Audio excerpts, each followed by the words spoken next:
Thanks again, Life Church Ladner. We are on week 8 of our series called Wake Up the House. And we're continuing on with waking up the wives in the home because the world needs you. Now, I'm going to start off by asking you a question. What are some of the biggest mistakes you can make in your life? You know, there's different scales of mistakes. Some mistakes have like a lasting effect, and some of them, the effect of it doesn't last as long, but there are some big ones. For an example, one that doesn't last that long would be if you decide you're going to shave off all your hair because you think you're going to look like Vin Diesel, only to discover that your head looks like a dented ping pong ball and it didn't work out for you. Your hair will grow back and hopefully you will get to go on a date again soon. Another big mistake might be when you decide, I'm going to invest in this for sure thing that a buddy brings across your table. This for sure investment. You're going to make 80% back within the first 3 months. Best investment you can make. Biggest mistake you've made because you lost all your savings. It's a big mistake. You can recover from that. Another big mistake might be choosing between 2 different jobs. You get 2 job offers on your table. You have to choose between the 2. Both of them look great. You choose A only to discover a few months later that A went bankrupt and B is doing better than it's ever done. It's a big mistake, but you will recover from that also. But in my opinion, the biggest mistake, the worst thing you can do in this world, the biggest mistake someone can make is to marry the wrong person.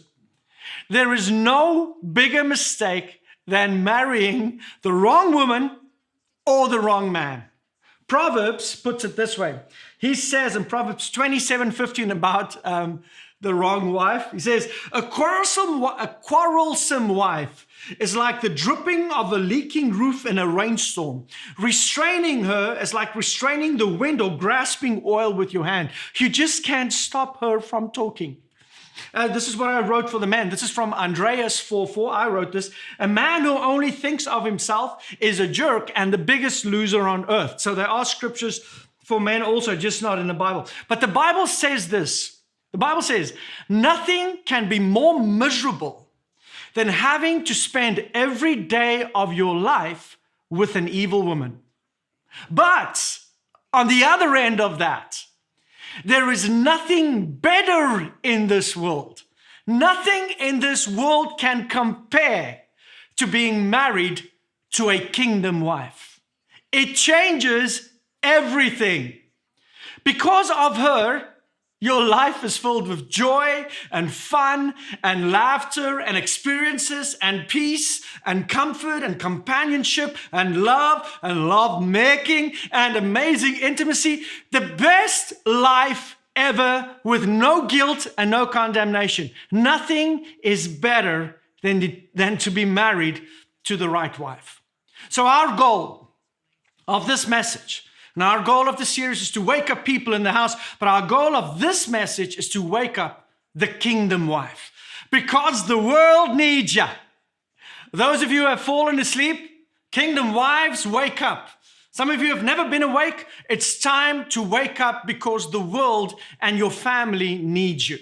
Now, if you are married, this is what you must strive to be.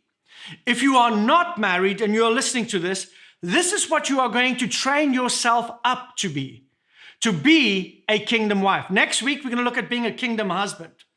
But this week, to be a kingdom wife, because she makes life amazing for everyone around her.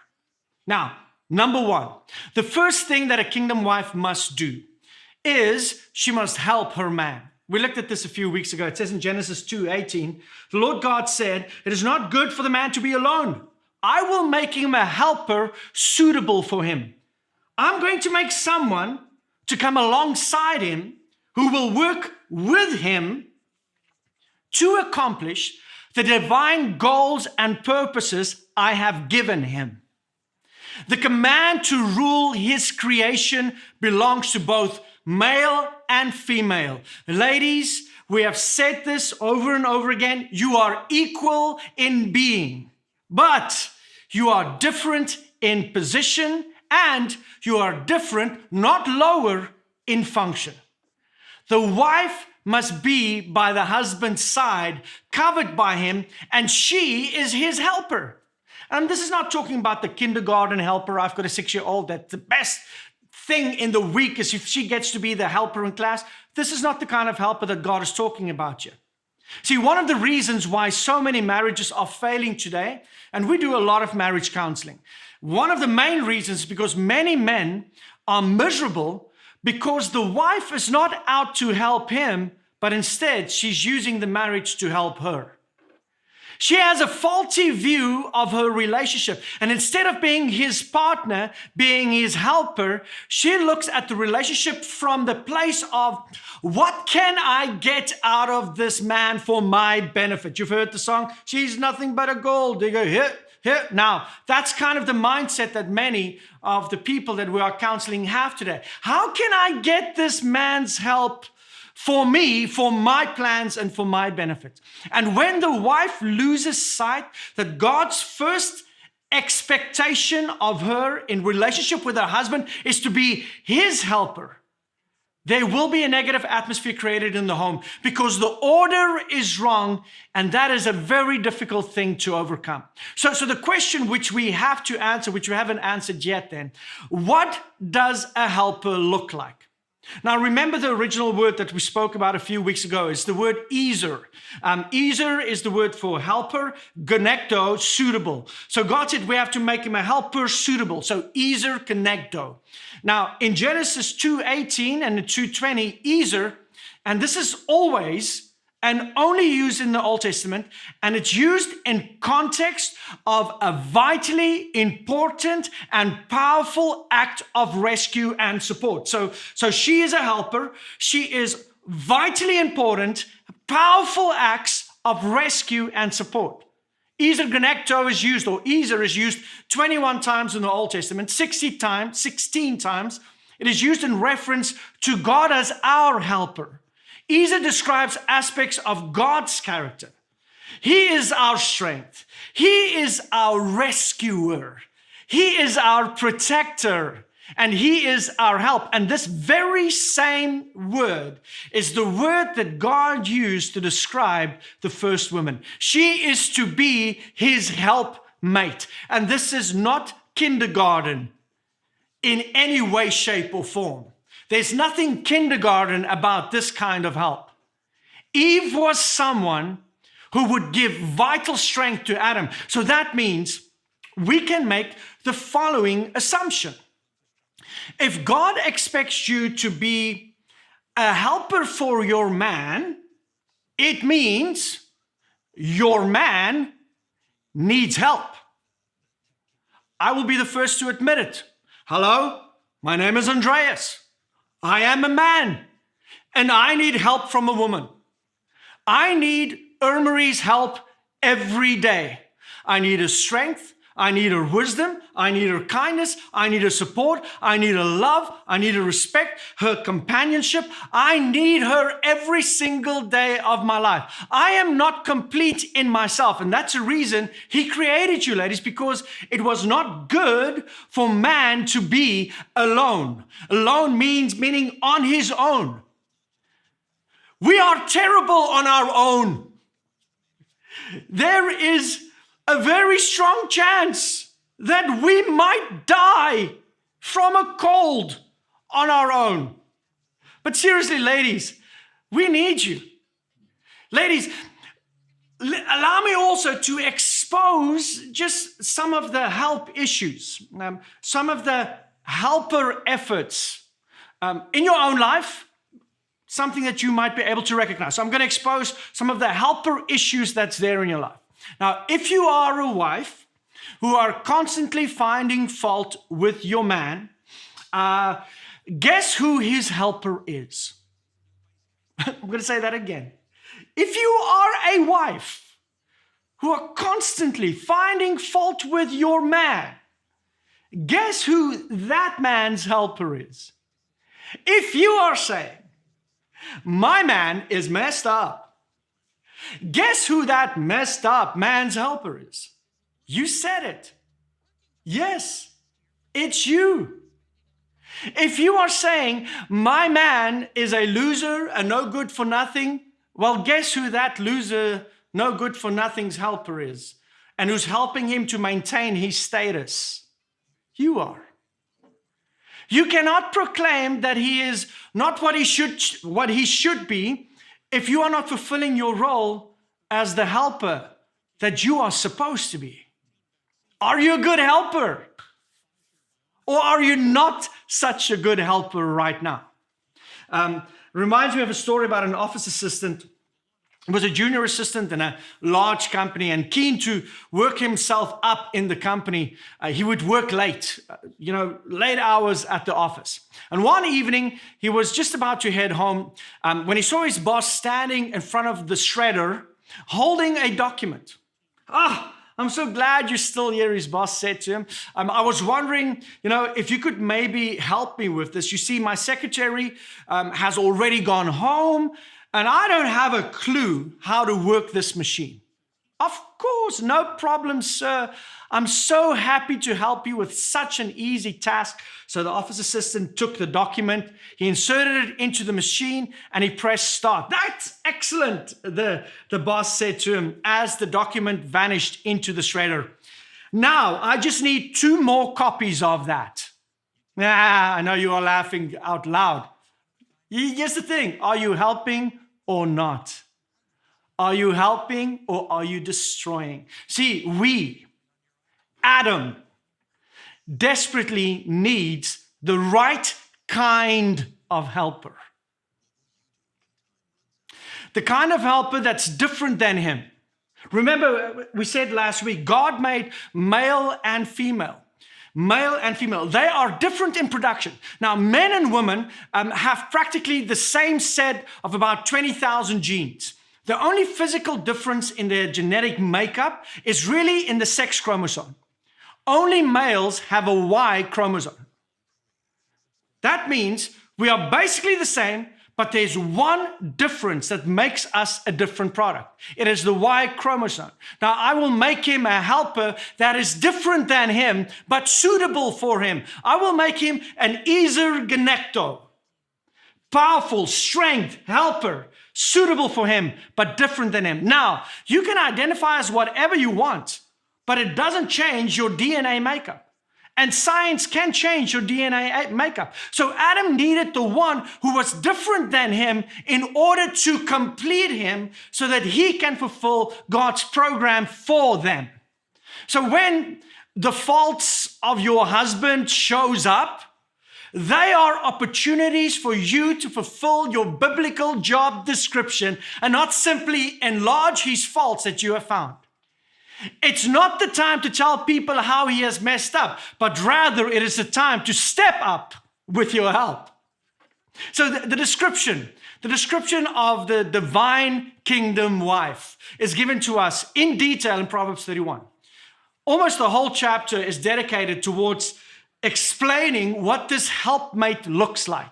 It's like a checklist for you. So ladies, I want you to run a checklist on yourself right now as you're going to listen to this next part of the message. So he starts off by asking a question about an excellent wife. In Hebrew, excellent means a woman of nobility. An excellent wife also means that there are different levels to wifehood. I don't know if wifehood's a word, but let's say it is a word now. There are different levels. There's like good, medium, bad, evil, excellent. It's not just a wife. To be an excellent wife, it means it's going to take work, dedication, sacrifice, submission, being in order. So he starts off and he asks this question: who can find an virtuous, excellent, noble wife? For her worth is far above rubies and diamonds. The heart of a husband safely trusts her, so he will have no lack of gain. Now listen to verse 12. She brings him good, not harm, all the days of her life.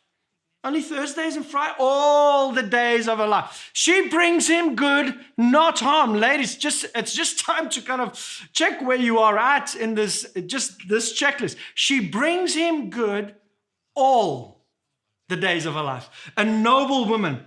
And the ladies, the Bible says, her worth, a noble woman, her worth is far above jewels and diamonds. Many ladies have lost their view or their value of themselves. You have such a low view of yourself.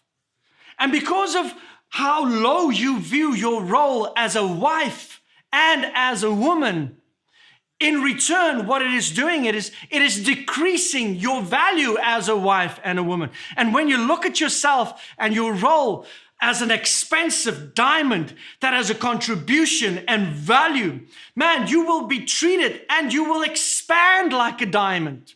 An excellent wife, he says, when a man finds this kind of wife, he has found something that is expensive and valuable. An excellent wife. Just so you know, I have an excellent wife. I have found one of those. And how do I know I have one of those? Let's look at the hallmarks of this lady. It says, she does him good and not evil all the days of her life. I have one of those. I have a wife like that. Ladies, if I have to ask your husbands what good you are to him, would he have an answer? If he doesn't know that you're listening, what would his answer be? Could he trace? Could he measure? Could he weigh how you are constantly and ongoingly looking out for his good? And here is the shocker. If that is not there, if you are not constantly looking out for the good of your husband, you are not an excellent wife. You can work towards it. Don't give up. But this is really for us to check where we are at. Is your mind, is your heart set on the good of your husband? Maybe, you could be a really good bed partner. You could be a good cook. You can be a house manager, occasional joint host for family coming over, a joint parent. But a Christian wife, this is how she is firstly identified. She seeks the good of her husband all the days of his life. That means she wakes up, and just as he has to wake up honoring, loving, and cherishing her, ladies, you have to wake up and ask, what good can I be to him today? Now, here are some very practical things that you can use to help you to be that excellent wife that the Bible's calling you to be. Because one of the first ways that we find in this Proverb 31 is he speaks of this practical thing. One of the first ways she helps her husband is financially. Let's read verse 13. She selects wool and flax and works with eager hands. She is like a merchant ship, bringing her food from afar. She considers a field and buys it out of her earnings. She plants a vineyard. She makes linen garments and sells them and supplies the merchant with sashes. Now, there are many people who have a complete warped view of what a Christian wife should be. There is this warped view that some Christian woman, that all you need to do is sit at home, bake, knit with white gloves on in the day, and just be there for your man when he comes home at night. Throw away your education, throw away your skills, your equipping, and throw it all in the garbage, because if you're a Christian wife, you sit at home just obediently waiting for your husband. No, that is absolute nonsense. There is no productivity and no advancement in that. No, this woman that Proverbs speaks about, she is amazing. This woman helps her husband. She is skilled. She might be a realtor because she buys a field with her earnings. She is skilled. She saves. She saves money. She invests money. She spends money well. But it is for the advancement of her husband. Their kingdom assignment, their home, because they have been given a mandate together. And this is not the way many modern day homes are functioning today. Now, I'm going to step on some beautiful pedicured toes today, and I'm sorry about that. And these toes, if they could talk, this is what they would say. These toes would say, you know what, Andreas, I'm just busy building my career, my own money. I've got my own money. I have my own bank accounts. I pay with my own money. I buy whatever I want because I earned it. I write my own checks. Now, in my opinion, this is my opinion, this is not the wife the Bible is speaking of in this Proverbs 31. The one the Bible is talking about is only building one home, not two separate ones.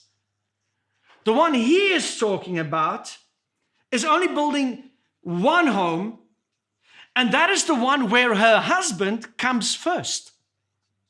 Not because he is more valuable, but because God has determined the order and the functions in the home. And it is for our benefit to follow his directing and instruction. So she uses everything she's got, all her skills, but it is always for the bettering of the home, enhancing the husband. Now, if you love your career so much that your husband is not benefiting from the career you love so much, that is not an excellent wife.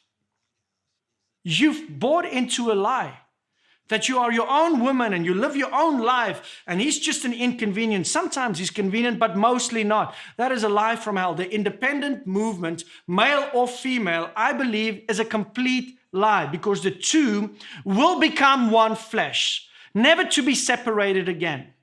The word marriage comes from the Hebrew word guam.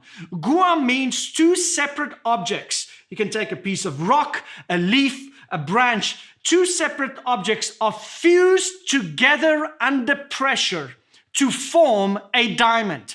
So the root word for marriage is the word gem, diamond.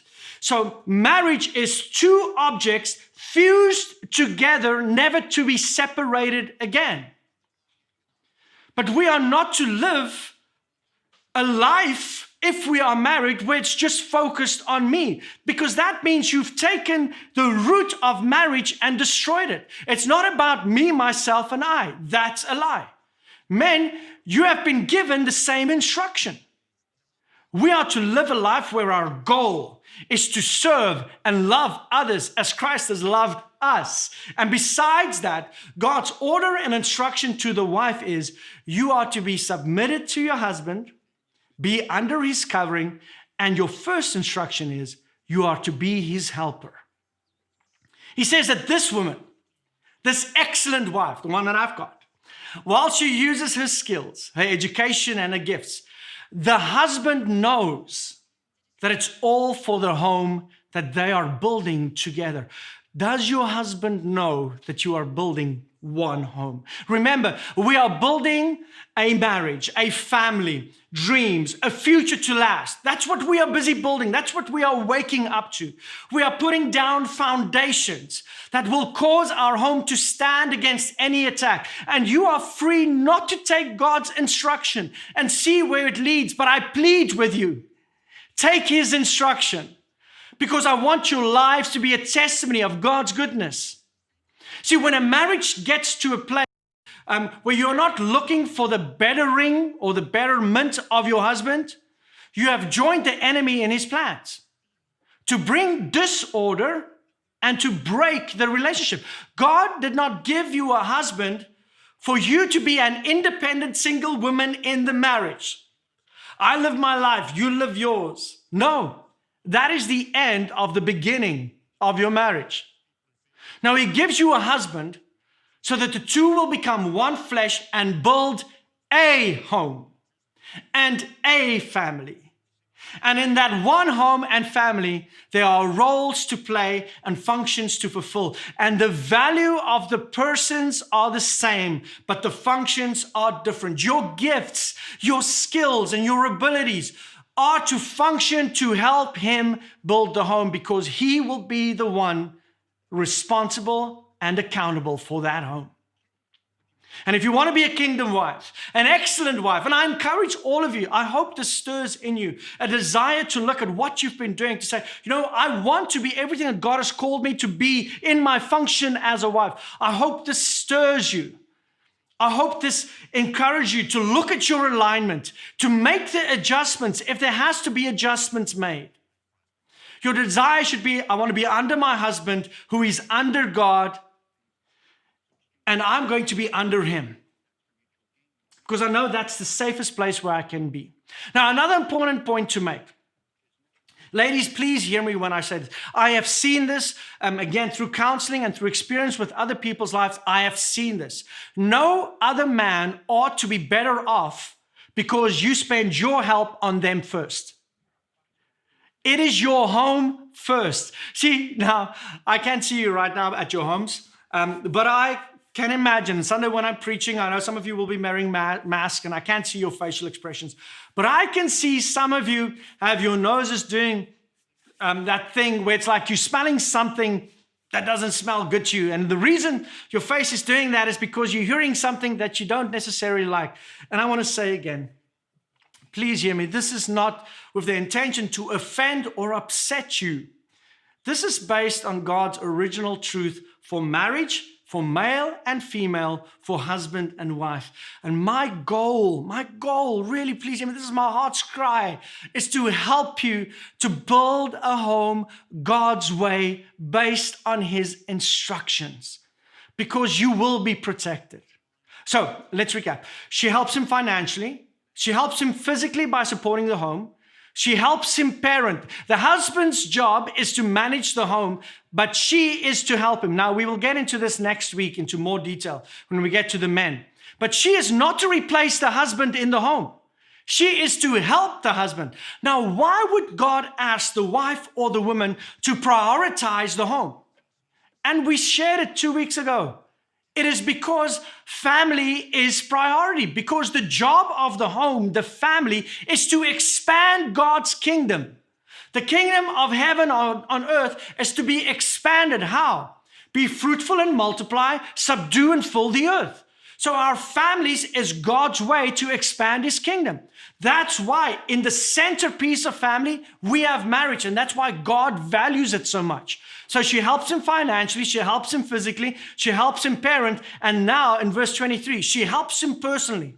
She makes coverings for her bed. She is clothed in fine linen and purple. She makes sure her husband thinks that she is fine. She takes care of herself. In verse 20, she helps him in ministry. She opens her arms to the poor and extends her hands to the needy. Verse 26, she speaks with wisdom and faithful instruction is on her tongue. She is a partner with him in ministry, expanding God's kingdom. She serves the poor and she shares her wisdom and counsel to those who need it. She is an amazing woman. She doesn't have time for things that are worthless because she has to make her man look good. Verse 11, listen to this. Her husband has full confidence in her and lacks nothing of value. Verse 23, her husband is respected at the city gate where he takes his seat among the elders of the land. Everybody knows who this man is because of her. She is amazing. And I hope that you can say this. But I know some of you will struggle with this because in your thinking you would go, but what about me? I don't want to serve no man. I ain't serving no man. I want some praise. I want to be known. Why should he be known and not me? Why should I be hidden and just be in the background? I want people to talk about me. Well, ladies, if you are an excellent wife, like he speaks of, men, if you have this kind of wife that he speaks of, I want you to notice what it says, what will happen because of how you are helping him. Her children stand and bless, praise, and respect her. Her husband praises her, and here is what he says. There are many virtuous and capable women in the world, but you, my dear, surpass them all. Your children should praise you. There should be praise rising up when they speak to their friends about their mother. And when you have a wife like this, you should talk about her all day long. When you have a woman like this, people should know that you thank her. Thank you. Can't live without you. I need you, enjoy you, love you. Don't want to go to sleep without looking at you one more time in a non-creepy way. You are amazing. People should know how amazing your wife is. Husbands, that is your responsibility. But not just that. He says in verse 31, honor her for all that her hands have done, and let her works bring her praise in the city gates. You have to go public with her. The final thing, ladies, is your language. A kingdom wife, an excellent kingdom wife. Respect is such a big deal for men. I don't think you realize how important it is to a male's makeup. The way you talk about them, the way you talk to them, whether you agree or disagree with them, it is so important. In Ephesians 5:5 it says this, "For this is the way the holy women of the past, who put their hope in God, used to adorn themselves." So the holy women of the past, this is the way they would make themselves appealing and beautiful. Listen how they did it. They submitted themselves to their own husbands, like Sarah, who obeyed Abraham and called him her Lord. She said, "Lord." Let's try that where you are at home. Look at your husband and say, "Lord." I know some of you will struggle with doing that. But this is respect. It's something that is supposed to be public. What this means is her submission was not just in private, but it was public. That may not mean much to you, ladies. And you might not think that it brings any value, but please believe me, it is so valuable. Here is what respect, hear me. Here is what respect will do for your husband. It will make him do things and change things you thought would never be able to change because of your respect. Not because of manipulating him, but because you respect and honor him for his position as husband. Not just for show, not just because you want to let other people think you respect, no, but because you desire to be a kingdom wife, an excellent one. Now I hope you hear my heart. I'm almost done in this message. I hope you've heard my heart. It's not because men desire more power or men have to be in roles elevated or men are more valuable. No, you are just as valuable and you are just as powerful, but we have different roles. And this is not for you to have lower life goals. Now that means I'm not going to go for... No, this is not for lower life goals. Actually, I think it elevates your life goals. When you desire to be a kingdom wife, the same way that I desire to be a kingdom husband, we are desiring to build a kingdom home.